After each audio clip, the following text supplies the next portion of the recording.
ونشهد أن لا إله إلا الله وحده لا شريك له ونشهد أن محمدا عبده ورسوله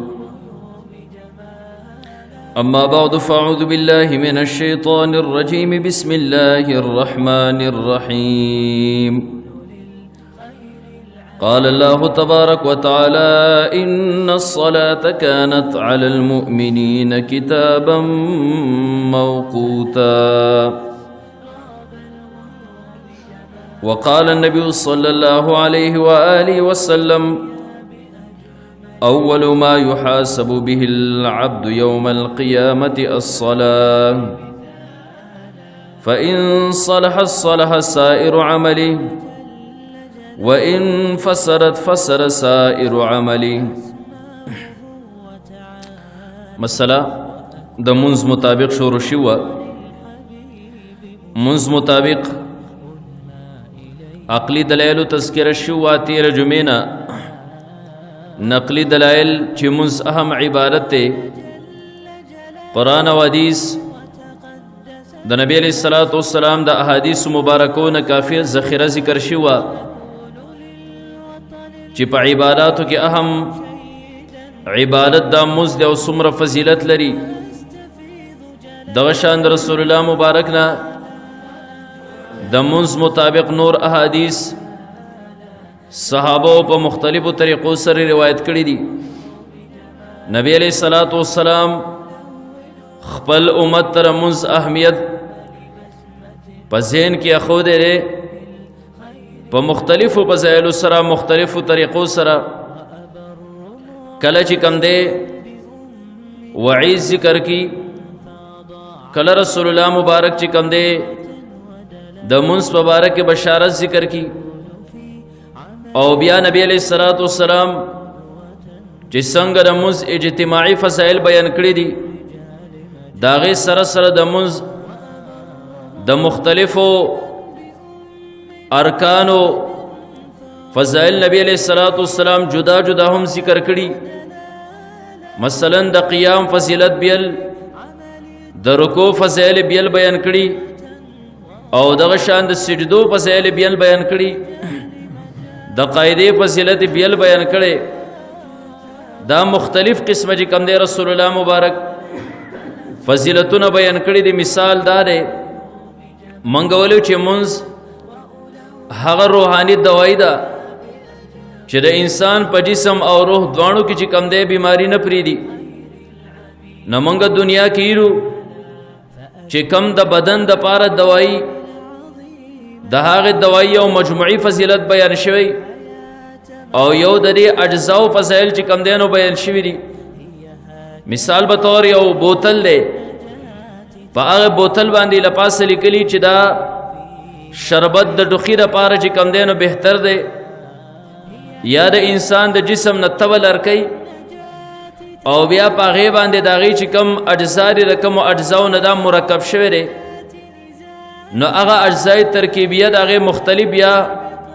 وضاحت شوی چې دی کې دا سیز دی دا سیز دی دا سیز دی دا سیز دی کم اعلی اشیای دا بیا جزئی طور باندې بیان کړي چې خلق په دې باندې پوه شي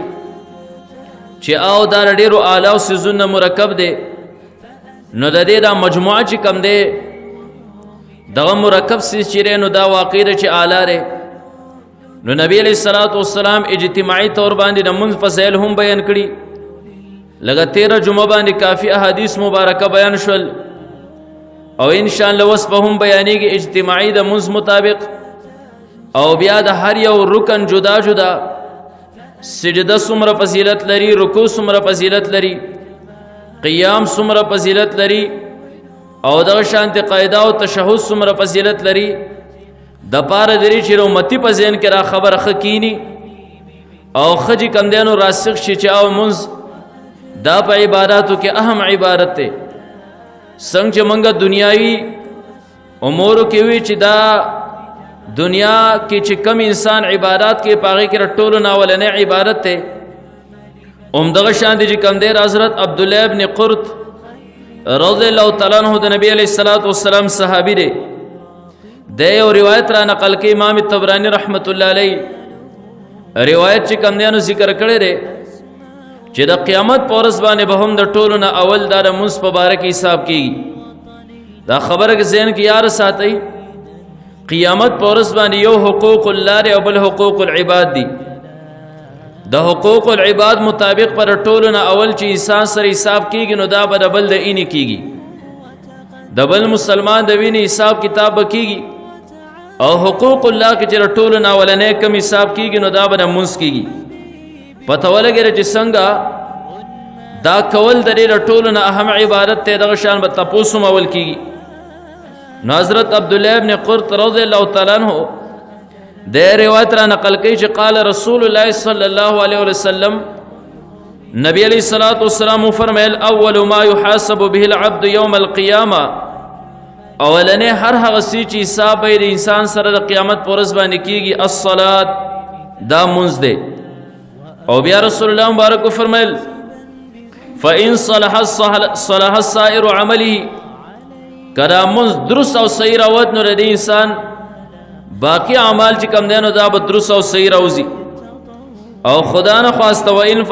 فسرت سائر عمله، کدا مونځ د انسان فاسد راوته خراب راوته درې انسان باقی اعمال چې کم دینو دا به فاسد راوځي خراب راوځي. نو انسان له بکارداری چې د دې اهم عبادت په اهمه طریقې سره چې کم دینو ادایګي کوي، چا سینه دا منځونه زمونږ د قیامت پر فاسد راونوځي. او کله خدا نه خواسته را فاسد راوتل نو نور اعمال به خود فاسدي. نه انسان مسلمان منځ کوي او بیا په هغې باندې مشق کوي، د هغې چې کم دینو ډانچا او د هغې سره سره چې کم دینو د هغې دننه د مونځ چې کم سبق دی نه دا قول او فعل دواړه چې کم دی نو مسلمان له پکار دی چې د مونځ دا درست کړي. وړومبی حساب پر قیامت پر ورځ درې کېږي. او بیا مونځ چې کم دی دا د جنت ضامن دی د انسان دپاره. رسول الله مبارک صحابو ته په یو موقع باندې وفرمیل یو څو څیزونه نبی علیه الصلاۃ والسلام ذکر کړل، وی تاسو د دې ضمانت راکئ، د دې چې کم دی نو کفالت مال راکئ، د قیامت پر ورځ باندې د جنت کفیل ستاسو زیمه. نبی علیہ الصلوۃ والسلام فرمایل، امام طبرانی رحمت اللہ علیہ روایت نقل کئی، راوی د نبی علیہ الصلوۃ والسلام مشہور صحابی حضرت ابو ہریرہ رضی اللہ تعالی عنہ دے. حضرت ابو ہریرہ رضی اللہ تعالی عنہ فرمائی کہ نبی علیہ الصلوۃ والسلام فرمایل قال لمن حوله من امتی، د نبی علیہ الصلوۃ والسلام غیر چا پیره چې کم کسان ناسو کم امتیان ناسو هغې ته نبی علیہ السلام فرمیل وی اکفلو لی بستن، د شپږو څیزونو ماله کفالت راکئ، ذمواري راکئ. نو اکفل لکم بالجنه، زه به ستاسو لپاره کفالت او ذمواري د جنت والم. د شپږو څیزونو ضمانت تاسو ماله راکئ چې دا په صحیح طریقې سره درې خیال کوئ.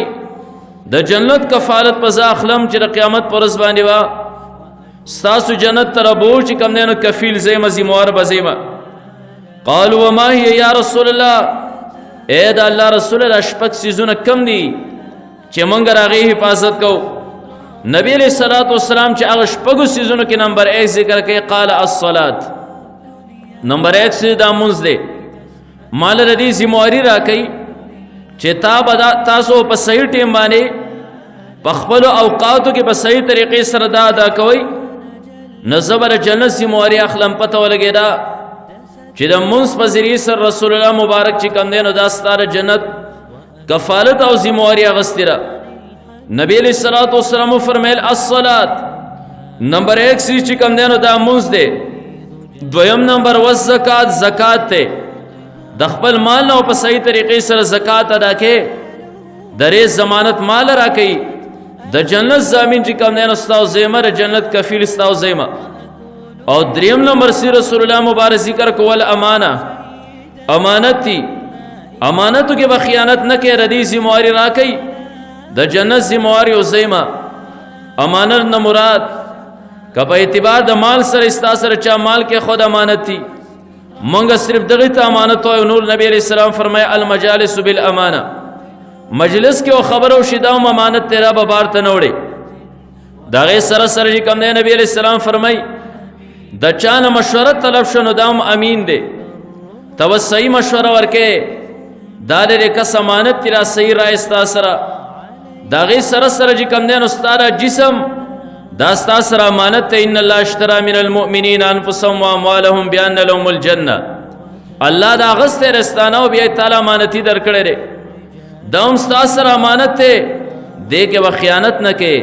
درې چې څومره اجزار په صحیح طریقې سره به استعماله دریم نمبر سی رسول الله مبارک فرمای ضمانت را کوي تاسو له وز کفیل شم ضامن بشم د جنت چې دا امانت یو سلورم نمبر والفرج د خپل ستر به خیال ساتي د دې ضمانت را کوي د قیامت پر ورځ کوم نه د جنت ضامن او کفیل ستاسو زما او پنځم نمبر سی والبطن دا خېټه د دې ضمانت را کوي چې ته حلال ولې د حرامونو بدا ساتي او اخرنه شپږم نمبر سی واللسان جبره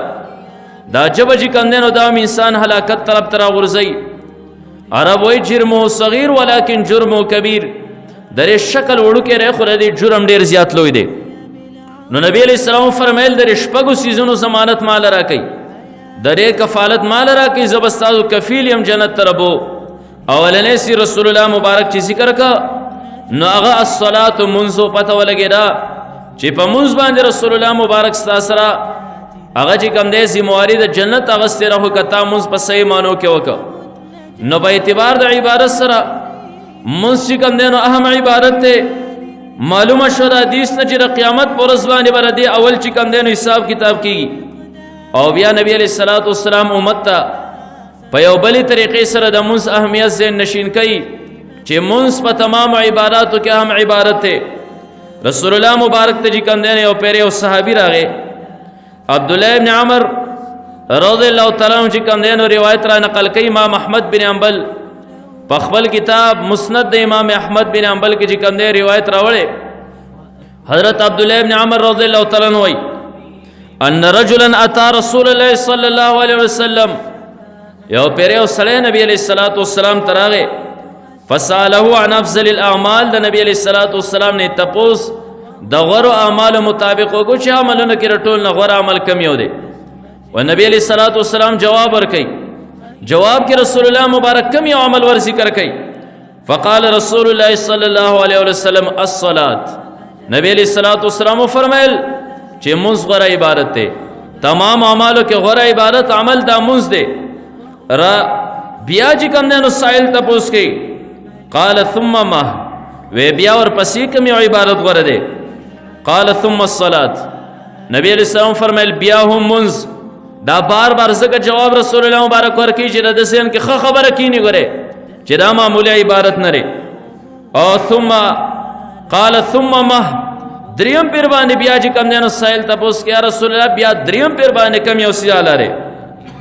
قال ثم الصلاة نبی علیہ السلام فرمایل بیا منز غره دی ثلاث مرات راوی وای درې پیر نبی علیہ الصلوۃ والسلام چې کوم نه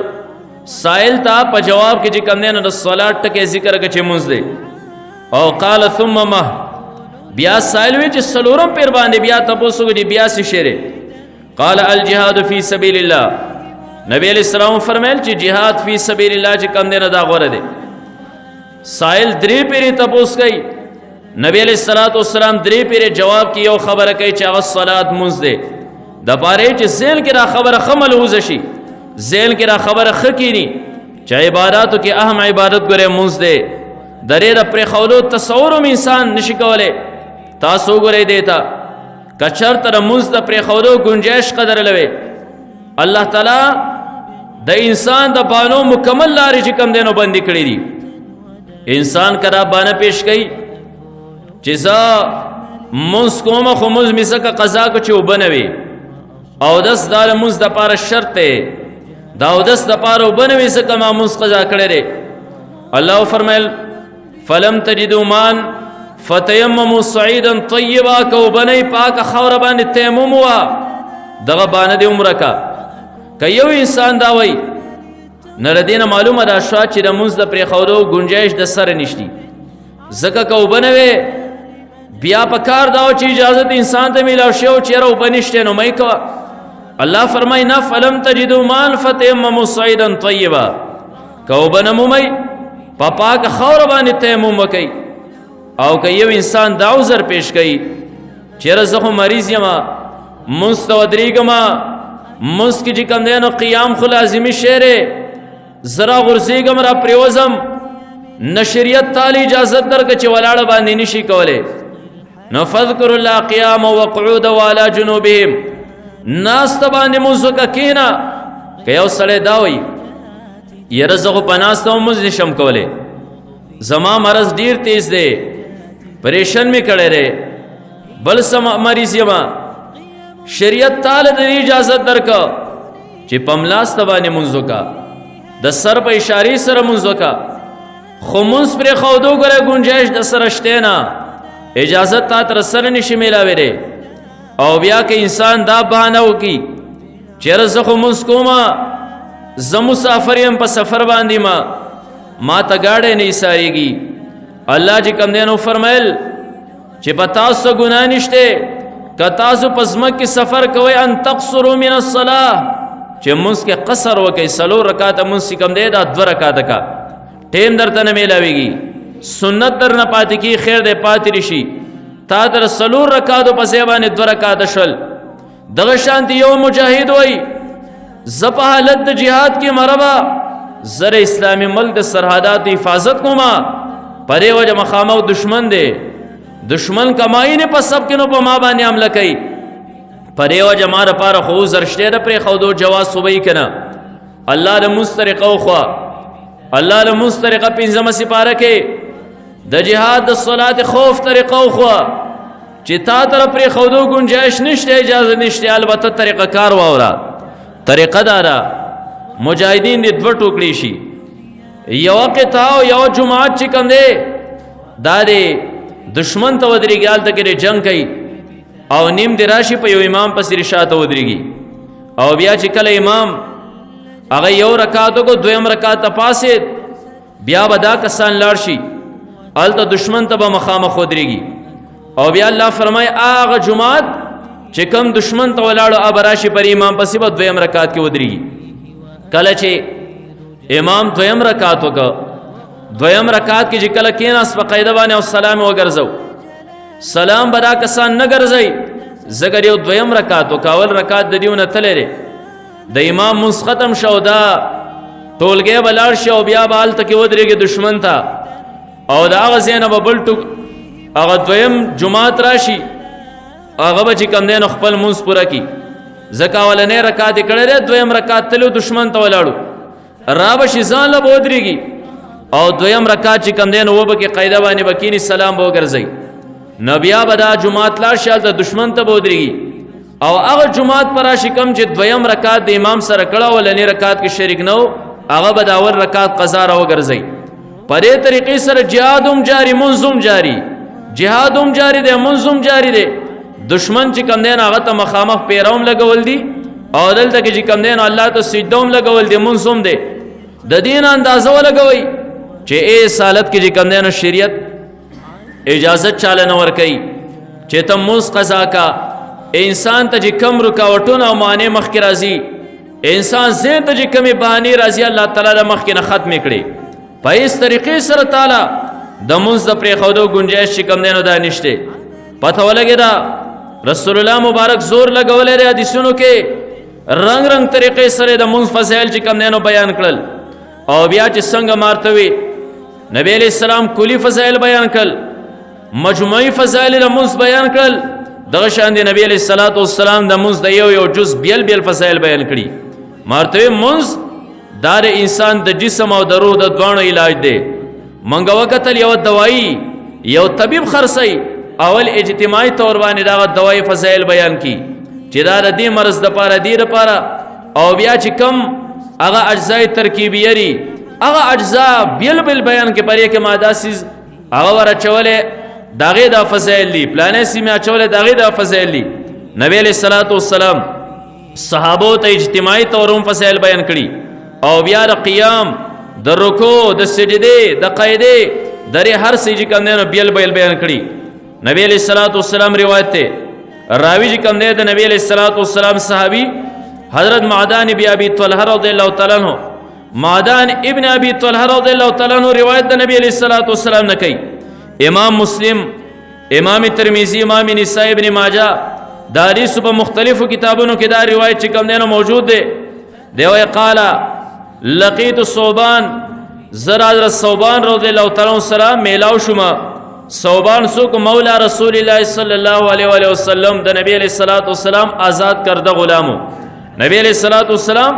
دی آزاد کړو دا غلامو د رسول الله مبارک. فقلت اخبرني بعمل، دی وی مار صوبان له تپوسو کو چې اخبرني بعمل،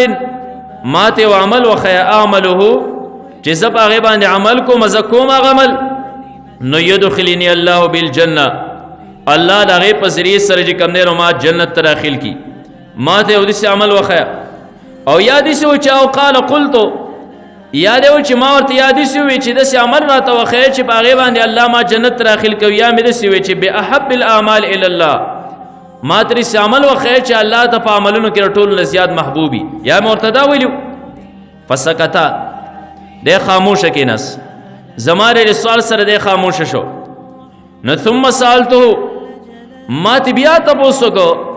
چې راس عمل راته وخیر چې راغې په ذریعه مې الله تعالی جنت ته داخل کی. دې بیا خاموش شو. نفسالته الثالثه، ما دې په دیم سلبانه تاسو کو چې راس عمل راته وخیا چې الله می باغې باندې جنت ته داخل کی. فقال دماتوي وی کم تپوس چې تا زمانه وکړو. سالت عن ذلك رسول الله صلی الله علیه وسلم، ما د نبی علیہ الصلوۃ والسلام نوم دقه تپوس کړو. تا چې زمانه کم تپوس وکړو. سالت عن ذلك رسول الله صلی الله علیه وسلم، ما د نبی علیہ الصلوۃ والسلام نه راسي تپوس کړو یا رسول الله دسی عمر راته وخیر چې دغه په ذریعه سره الله تعالی ما جنت ته کوم دینو دا داخل کی. نبی علیہ السلام سو فرمایل فقال عليك بكثرة السجود، زیات سجدے کوا، زیات سجدے کوا، دری په ذریعه سره ولې الله چې کوم دینو جنت ته داخل کی. او بیا رسول الله مبارک فرمایل فانك لا تسجد لله سجدة، ته چې الله ته کوم سجده لګې الا رفعك الله بها درجة، الله دغه په ذریعه سره ستاسو درجه پورته کوي. وحط بعنك خطيئة، او ستاسو ګناه چې کوم دینو دا معاف کوي. پته ولګی را انسان منځ کې 15 ټیمه پرې کې سجدې شوي، داغه سره سره چې کوم دینو سنت کې داغه سجدې شوي، بیا انسان د نوافل اهتمام کې داغه سجدې شوي، او کله که چاله الله توفیق ورکړي وګدې شپې له تهجد ته پاسې راغې سجدې شي، نو ستا په سجدې سره چې کوم دینو ګناه ریږي. نو سارنه مخامه پورې دا څومره سجدې دي او بیا نوافل کې څومره سجدې نه ولې رابطه څومره ګناونه کې ستا ګناونه پرې سر ریږي او ستا چې کوم دینو درجات پرې سره پورته کیږي. نه دا دورې سجدې چې ته وکې او بیا ستا درجې چې کوم دی یوې سجدې سره پورته کیږي، ستا مقام به کم ځای. پرې وجه رسول الله مبارک د مز نه علاوه د مز د او جز چې هغه سجده را دغه مطابق صحابي ته چې کوم دی نو فرمایل عليك بكثرة السجود، زیات سجدې چې کوم دی نو کوه، ستا ګناه ریږي، ستا درجات چې کوم دی نو پورته کوي. د شان د نبی علیہ الصلوۃ والسلام مشهور صحابي دی حضرت عباده ابن صامت رضی الله تعالی عنہ، مشهور راوی دی د نبی علیہ الصلوۃ والسلام نے زی پسې چې کوم دی مختلف احادیث دا روایت کړی دي. ابن ماجه کې روایت ته دغه صحابي د رسول الله مبارک چې کوم دی د نبی علیہ الصلوۃ والسلام نو اوریدل، دیوی ما د نبی علیہ الصلوۃ والسلام نو اوریدل. یقول نبی علیہ السلام فرمایل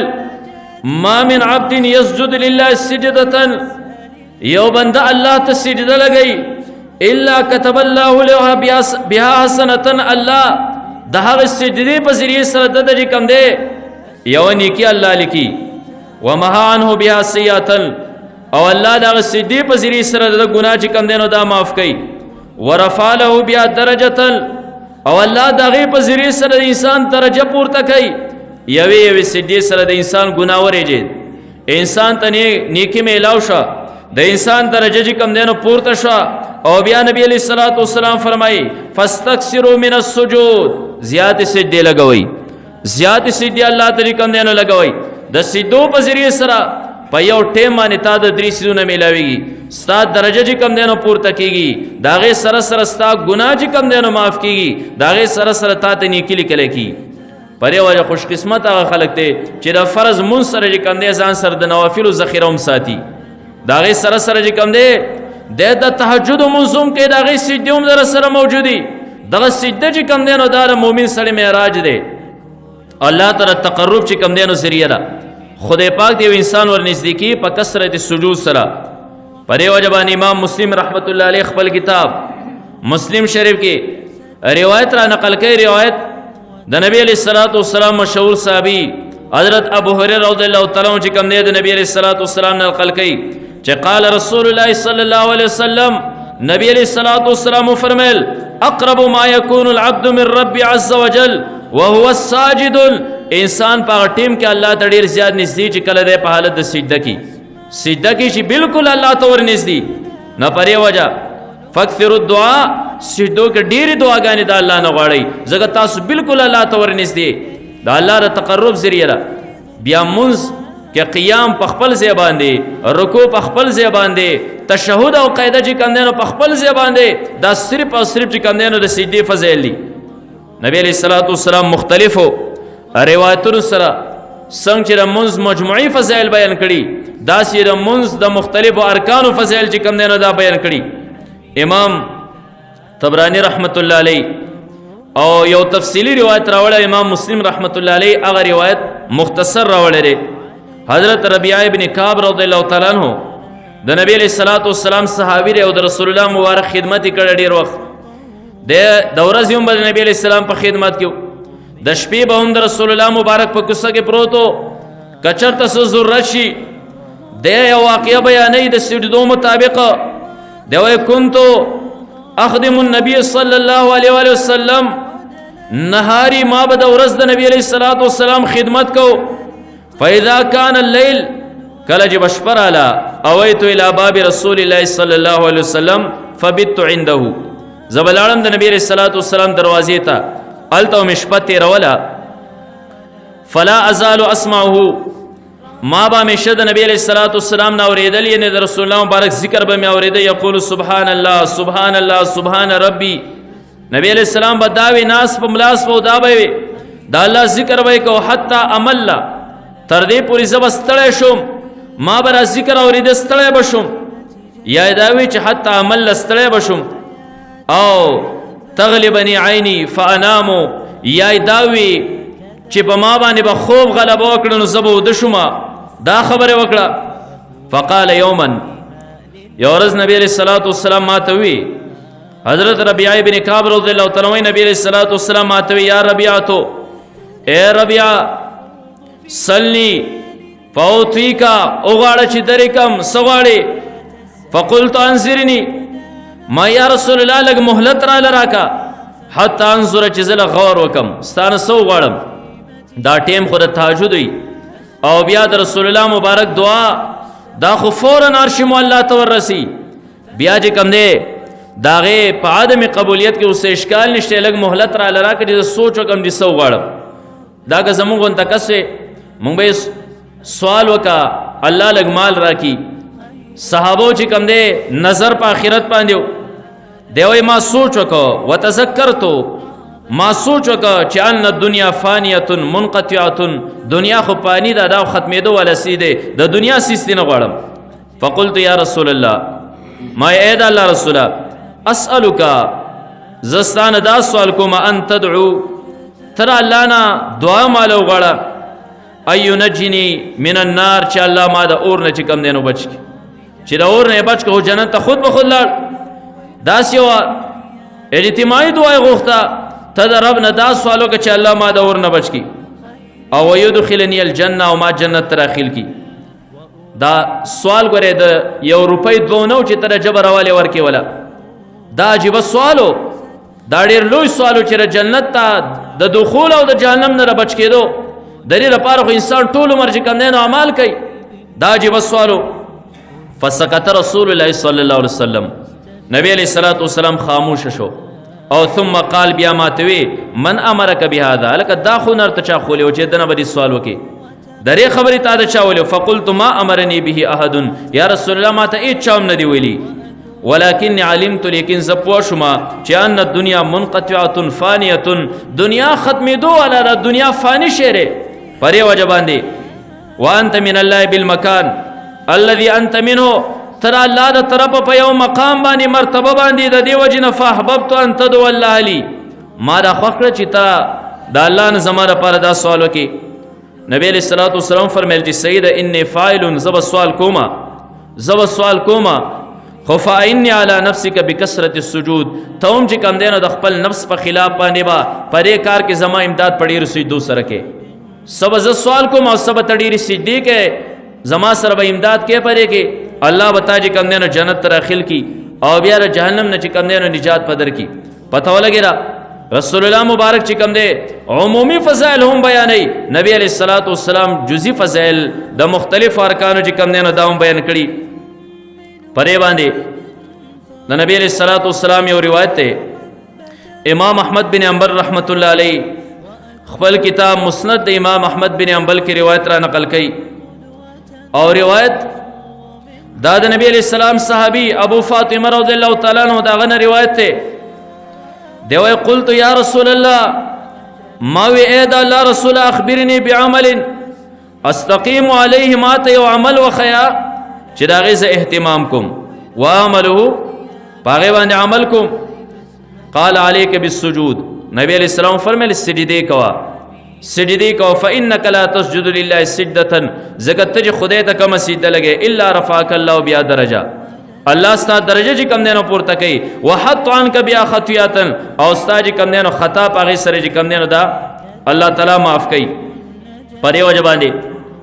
د نبی علیہ الصلوۃ والسلام د انسان په حالاتو کې رټول نه غوره حالت هغه چې کله انسان په سجده باندې خدای ته پروتي الله ډیر زیات خوشاليږي چې انسان د خپل بدن او معزز سي تندې راغستي او په خاور باندې یخودي په دغه حالات کې